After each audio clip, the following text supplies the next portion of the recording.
When you are tired of holding an ache that has long outgrown your strength, time will teach you how to know that this too, like everything other than these words, will fade. Will find new earths to stir up dust in. When you are old, you will hold these aches. Troublesome children you cannot help but love. Return from the night they snuck into decades before. Decisions turn back on themselves. Roads are only so long, and this is not how it ends.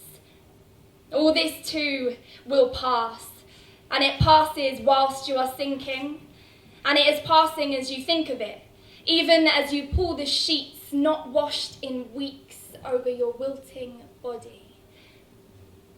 Tell me my mouth will not be arid land, unwatered soil, desert dust for all the years to come.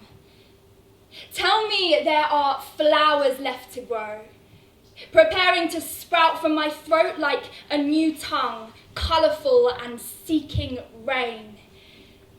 You have come back to yourself. You remember how to eat. It's not a mechanical must. Your hands put themselves together.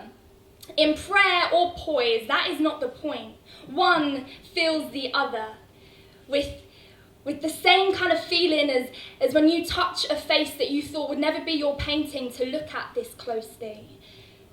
Your heart says, I tried to get in through your ears, but you weren't listening. You boarded up all openings.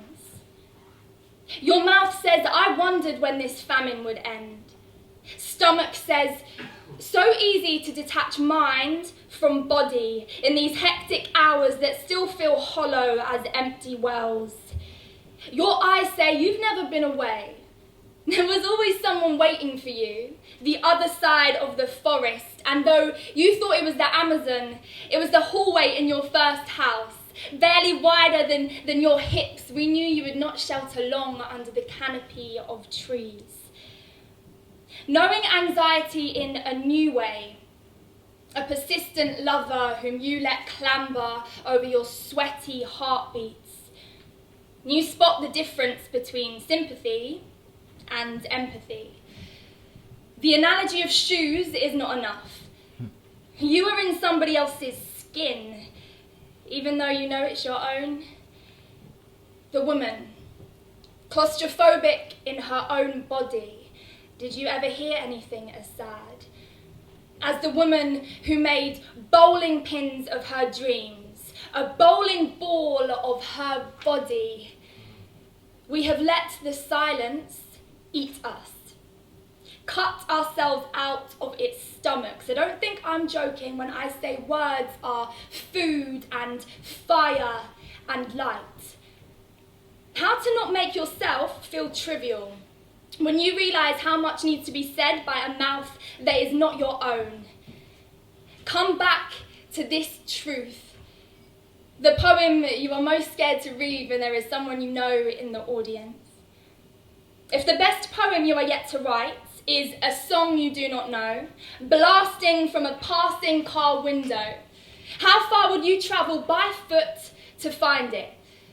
If your body is the car, if it was bought at auction, if the owner wants to sell again, if you've done too many miles and you haven't planned a route home, this is the poem that says here is not home, but here is what you make of it. Here, come in, take a seat and tell me why you've come. Hungry and not whole. When do you expect to be complete?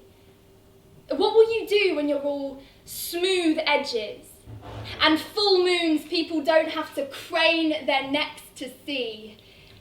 You, standing in the flat after painting, all furniture moved. Air, breath and echo, we fill ourselves up. But there's still just enough space for you. Love, come quickly, come close. I haven't been keeping an eye on this time. It may be night soon. Thank you. Yeah.